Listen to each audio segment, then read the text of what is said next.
नमस्कार। Sanskrit online classes में आप सभी का स्वागत है। पिछली क्लास में हमने श्रीमद् भगवत गीता के द्वितीय अध्याय के अंतर्गत कर्म योग से संबंधित भगवान श्री कृष्ण और अर्जुन के मध्य संवाद के ऊपर हमने चर्चा की थी। आज हम आगे के जो हमारे पद्य हैं उनको लेकर के हम चर्चा करेंगे। तो पिछली क्लास का जो हमारा अंतिम श्लोक था उसके अंतर्गत भगवान श्री कृष्ण अर्जुन को कहते हैं कि भिन्न भिन्न बातों को सुनने के पश्चात, अर्थात भांति भांति के वचनों को सुनने से विचलित हुई तुम्हारी बुद्धि, कि अनेक प्रकार की बातों को सुन लेने के कारण तुम्हारी बुद्धि जो है वो विचलित हो गई है। तो भांति भांति के वचनों को सुनने से विचलित हुई तुम्हारी बुद्धि जब उस परमात्मा में स्थिर हो जाएगी, अचल हो जाएगी, तो तुम योग को प्राप्त हो जाओगे। जब तुम्हारी बुद्धि उस परमात्मा में स्थिर हो जाएगी तो तुम योग को प्राप्त हो जाओगे और तुम्हारी जो बुद्धि है उस परमात्मा से संयोग को प्राप्त हो जाएगी। तो इस प्रकार से भगवान श्री कृष्ण अर्जुन को कहते हैं। तो इसमें एक शब्द आया है स्थिर होकर के रहना बुद्धि का, तो हम उसको क्या कहते हैं? स्थिर बुद्धि। तो अब यहाँ अर्जुन जो है भगवान श्री कृष्ण से स्थिर बुद्धि या हम कहें स्थिर प्रज्ञ उसके बारे में जानना चाहता है कि स्थित प्रज्ञ जो व्यक्ति होता है वह किस प्रकार का होता है। तो उसी के संदर्भ में वह अर्जुन भगवान श्री कृष्ण से पूछता है। तो देखिए, अर्जुन उवाच, अर्जुन कहता है, स्थित प्रज्ञस्य का भाषा समाधिस्थस्य केशव स्थितिधि किम प्रभाषेत किमासीत व्रजेत किम। अब यहाँ अर्जुन जो है वो भगवान श्री कृष्ण से स्थित प्रज्ञ के बारे में जानना चाहते हैं। तो अर्जुन जो है वो कहते हैं कि हे केशव, समाधि में स्थित परमात्मा को प्राप्त हुए स्थिर बुद्धि पुरुष का लक्षण क्या है? कि स्थिर बुद्धि जिसकी होती है हम कैसे पहचाने कि उसकी बुद्धि स्थिर है? तो स्थिर बुद्धि व्यक्ति का वह लक्षण जानना चाहता है। तो वह कहता है कि समाधि में स्थित परमात्मा को प्राप्त हुए स्थिर बुद्धि व्यक्ति का लक्षण क्या होता है और वह स्थिर बुद्धि वाला व्यक्ति किम प्रभाषेत किस प्रकार बोलता है, अर्थात कैसे बोलता है, किम आसीत कैसे बैठता है और व्रजेत किम और कैसे चलता है। तो इस प्रकार से जो अर्जुन है वो भगवान श्री कृष्ण से स्थिर बुद्धि व्यक्ति के बारे में जानना चाहता है। तो इसी को लेकर के भगवान श्री कृष्ण अर्जुन से क्या कहते हैं वो देखिए अगले श्लोक में। श्री भगवान उवाच, भगवान श्री कृष्ण कहते हैं, क्या कहते हैं देखिए, प्रजहाति यदा कामान सर्वान पार्थ मनोगतान आत्मनि एव आत्मना तुष्टः स्थित प्रज्ञस्य तद उच्यते। अब यहाँ भगवान श्री कृष्ण जो है वो स्थित प्रज्ञ बुद्धि का लक्षण और उसकी स्थिति को बताते हैं। तो भगवान श्री कृष्ण कहते हैं कि हे अर्जुन, जिस काल में या जिस भी समय यह मनुष्य अपने मन में स्थित संपूर्ण कामनाओं का त्याग कर देता है, जिस समय या जिस काल में व्यक्ति या पुरुष अपने मन में स्थित समस्त कामनाओं का परित्याग कर देता है और आत्मा से आत्मा में ही संतुष्ट होता है, तो ऐसा वह व्यक्ति स्थिर बुद्धि वाला होता है या उसकी बुद्धि जो है वो स्थिर बुद्धि होती है। यहाँ अर्जुन के द्वारा भगवान श्री कृष्ण से स्थिर बुद्धि व्यक्ति के बारे में पूछे जाने पर भगवान श्री कृष्ण अर्जुन से कहते हैं कि जिस समय या जिस काल में व्यक्ति या पुरुष अपने मन में स्थित समस्त कामनाओं का त्याग कर देता है और आत्मा से आत्मा में ही संतुष्ट होकर के रहता है, तो ऐसा वह व्यक्ति, वह पुरुष स्थित बुद्धि वाला, स्थित प्रज्ञ व्यक्ति होता है। उसकी बुद्धि स्थिर बुद्धि कहलाती है। इस प्रकार से स्थित प्रज्ञ या स्थिर बुद्धि वाले व्यक्ति का लक्षण भगवान श्री कृष्ण अर्जुन को बताते हैं। आगे के जो हमारे पद्य है उसमें भी स्थित प्रज्ञ बुद्धि व्यक्ति के संदर्भ में ही चर्चा हम करेंगे। तो अगला श्लोक देखिए। दुखेषु अनुद्विग्नम्ना सुखेषु विगत स्पृह वीतराग भय क्रोधः स्थित धीः मुनि उच्यते। अब यहाँ पर भगवान श्री कृष्ण स्थित प्रज्ञ बुद्धि के लेकर के स्थित प्रज्ञ बुद्धि को लेकर के ही यहाँ पर अर्जुन को बता रहे हैं। श्री कृष्ण अर्जुन से कहते हैं कि दुखों की प्राप्ति होने पर अगर वह व्यक्ति दुखी नहीं होता और सुखों की प्राप्ति होने पर वह सुख का अनुभव नहीं करता, अर्थात वह निष्प्रिय रहता है। दुख आने पर वह दुख अनुभव नहीं करे और सुख आने पर सुख का अनुभव न करे, और जिस व्यक्ति के राग, भय, क्रोध आदि समस्त नष्ट हो चुके होते हैं, ऐसा वह व्यक्ति स्थित प्रज्ञ कहलाता है या उसकी बुद्धि स्थिर बुद्धि कहलाती है। तो भगवान श्री कृष्ण अर्जुन को स्थित प्रज्ञ के संबंध में कहते हैं कि दुख आने पर या दुखों की प्राप्ति होने पर जो व्यक्ति दुख का अनुभव न करे और सुख की प्राप्ति होने पर सुख का अनुभव न करे, अर्थात वह निष्प्रिय रहे, और जिसके राग, भय और क्रोध आदि समस्त नष्ट हो चुके होते हैं, ऐसा वह व्यक्ति स्थित प्रज्ञ कहलाता है। तो इस प्रकार से स्थित प्रज्ञ का लक्षण यहाँ अर्जुन को बताते हैं। अगला पद्य देखिए। यह सर्वत्रानभिस्नेहस्तत् तत्प्राप्य शुभाशुभम नाभिनंदति न द्वेष्टि तस्य प्रज्ञा प्रतिष्ठिता।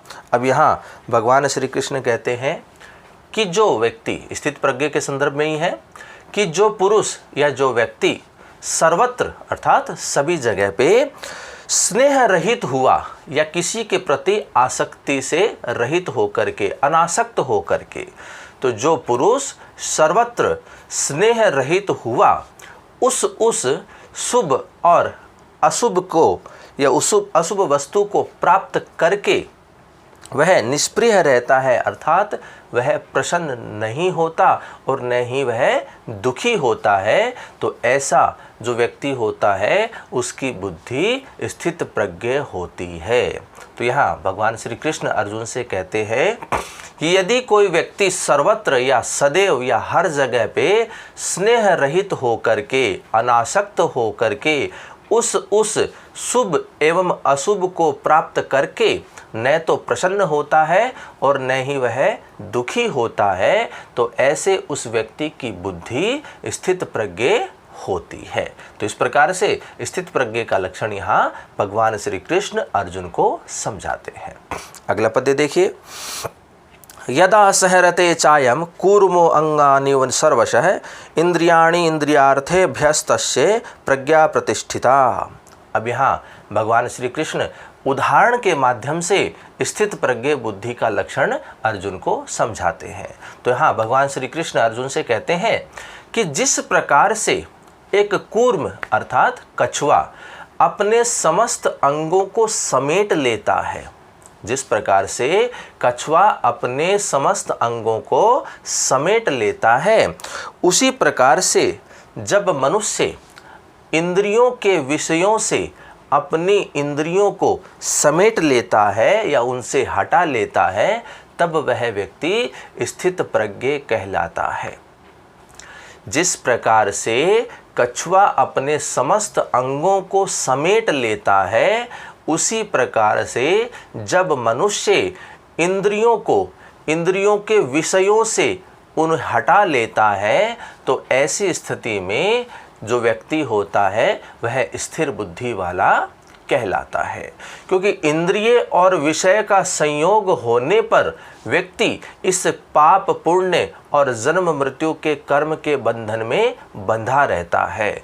जिस समय व्यक्ति अपनी इंद्रियों को उन इंद्रियों के विषयों से हटा लेता है, तो ऐसी स्थिति में ही वह व्यक्ति स्थित प्रज्ञ कहलाता है। तो इसी बात को भगवान श्री कृष्ण अर्जुन को समझाते हैं।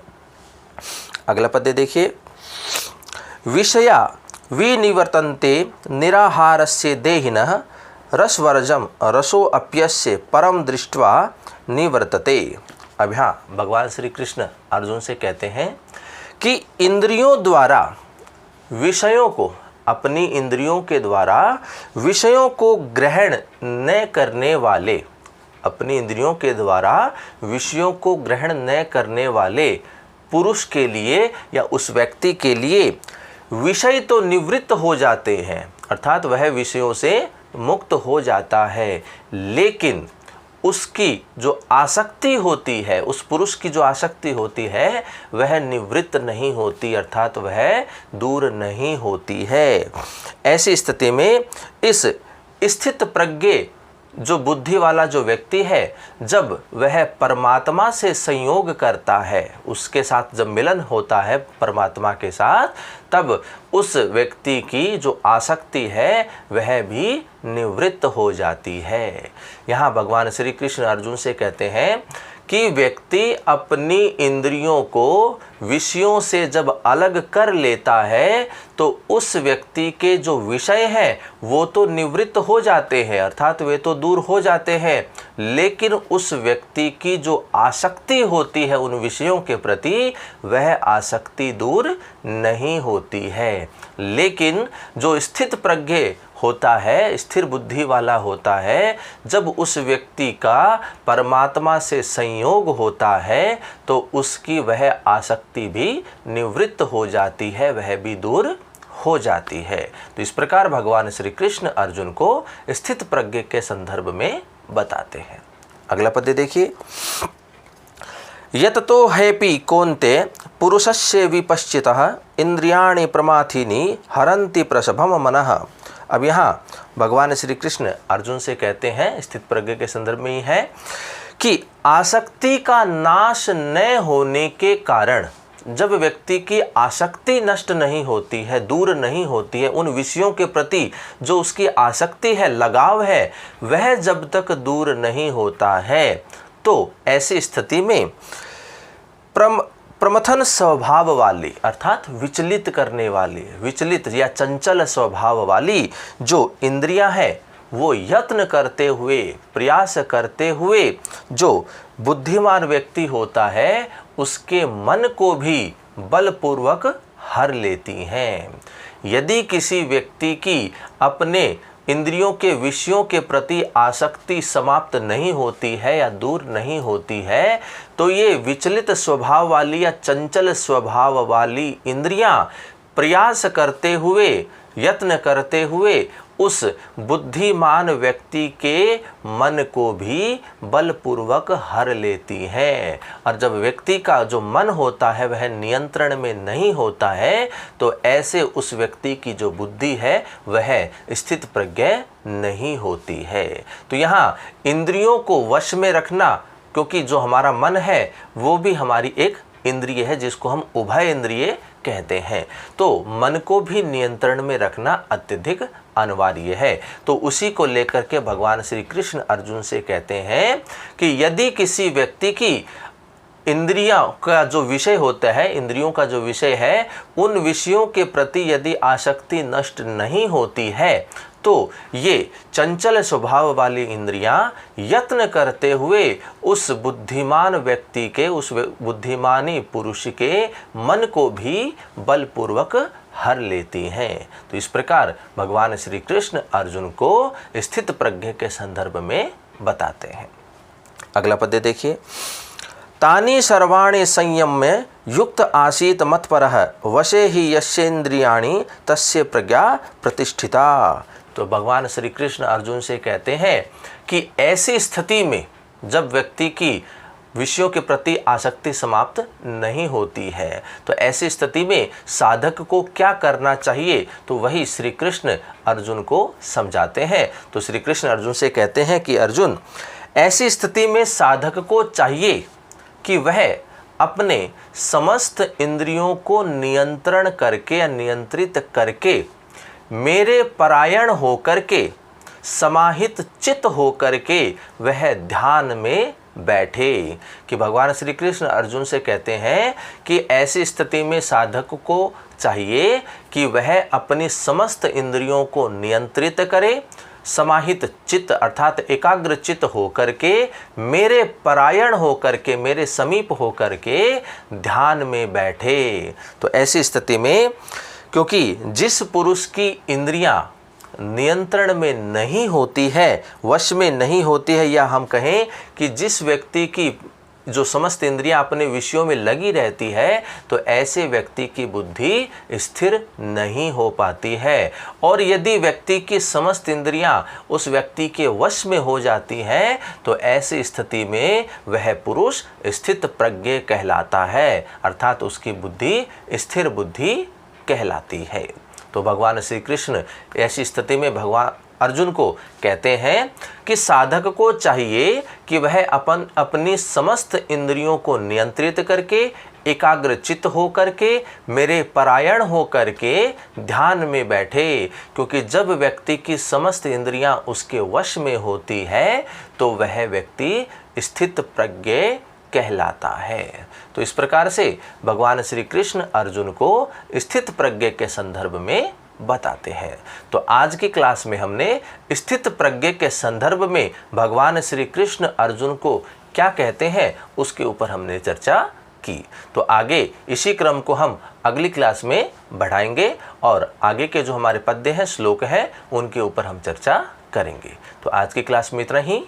धन्यवाद।